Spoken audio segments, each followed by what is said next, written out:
6 Istana Kepresidenan Indonesia. Tahukah teman-teman, ada 6 Istana Kepresidenan Indonesia yang terletak di beberapa wilayah di Indonesia. Yuk cari tahu 6 Istana Kepresidenan Indonesia. Pertama, Istana Negara. Istana Negara yang berada di Jakarta ini merupakan pusat kegiatan pemerintahan negara. Nah, fungsinya untuk kegiatan resmi kepresidenan yaitu sebagai kantor Presiden Republik Indonesia. Sebelum lanjut, subscribe dulu channel ini dan nyalakan lonceng notifikasinya ya. Biasanya, acara yang diadakan di Istana Negara adalah jamuan makan kenegaraan, pelantikan menteri, dan pejabat setingkat menteri. Kemudian, istana ini juga digunakan untuk pembukaan musyawarah dan rapat kerja nasional.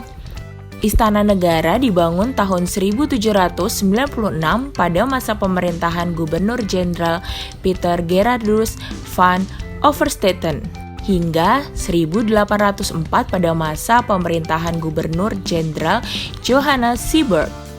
Setelah proklamasi kemerdekaan Indonesia, Istana Negara menjadi saksi atas penandatanganan naskah persetujuan Linggarjati pada 25 Maret 1947. Kedua, Istana Merdeka.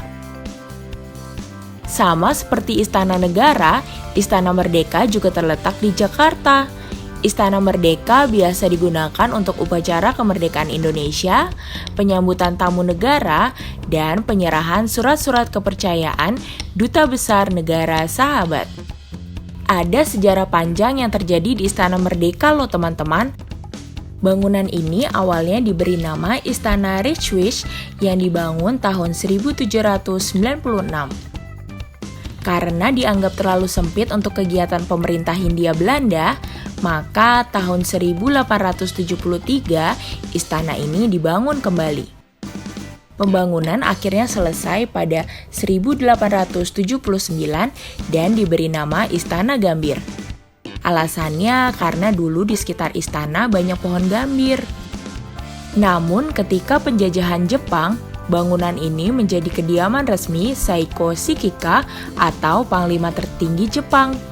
Di tahun 1949, Istana Gambir menjadi saksi penandatanganan naskah pengakuan kedaulatan Republik Indonesia oleh pemerintah Belanda.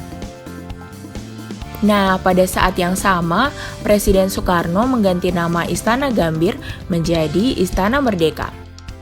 Di tahun 1950, untuk pertama kalinya, Istana Merdeka dipakai sebagai tempat peringatan Hari Proklamasi Kemerdekaan Republik Indonesia, 17 Agustus. Berikutnya ada Istana Bogor. Istana ini terletak di Jalan Insinyur Haji Juanda nomor 1 Kota Bogor, Jawa Barat.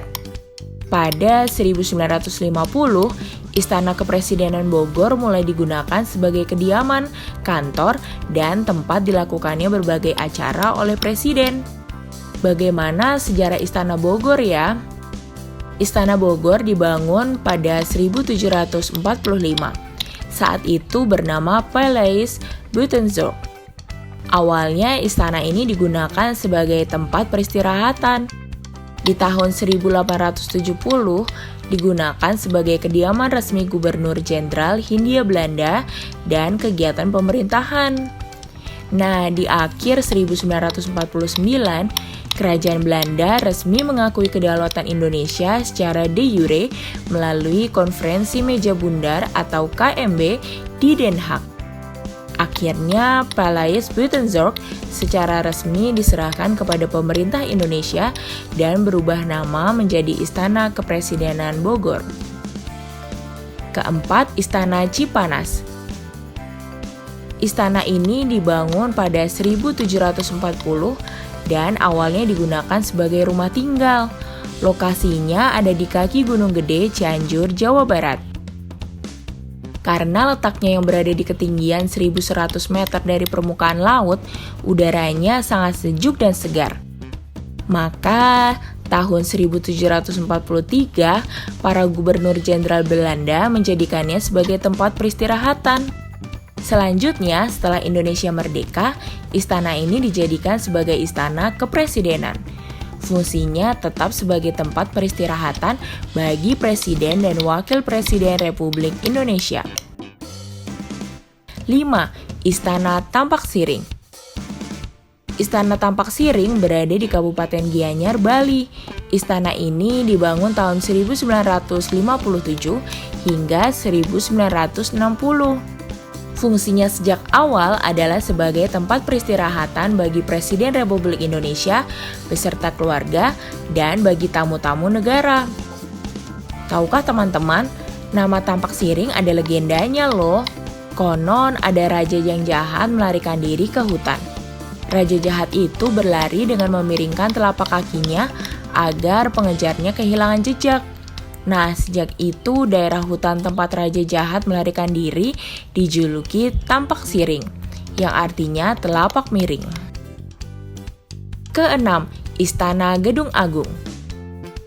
Presiden Soekarno dan Wakil Presiden Muhammad Hatta pernah mengungsi ke Yogyakarta ketika Belanda tidak mengakui kemerdekaan Republik Indonesia. Wah, untung di Yogyakarta ada gedung milik Belanda. Nah, di gedung itulah Presiden dan Wakil Presiden tinggal sampai Belanda mengakui kemerdekaan Indonesia pada tanggal 28 Desember 1949. Akhirnya orang Yogyakarta menamai Gedung Agung, yang artinya gedung yang berwibawa. Nah, di antara semua istana kepresidenan ini, manakah yang sudah pernah teman-teman datangi? Teman-teman, jangan lupa kunjungi website untuk anak ya, bobo.id. Like, comment, share, dan subscribe juga ke channel Bobo yuk!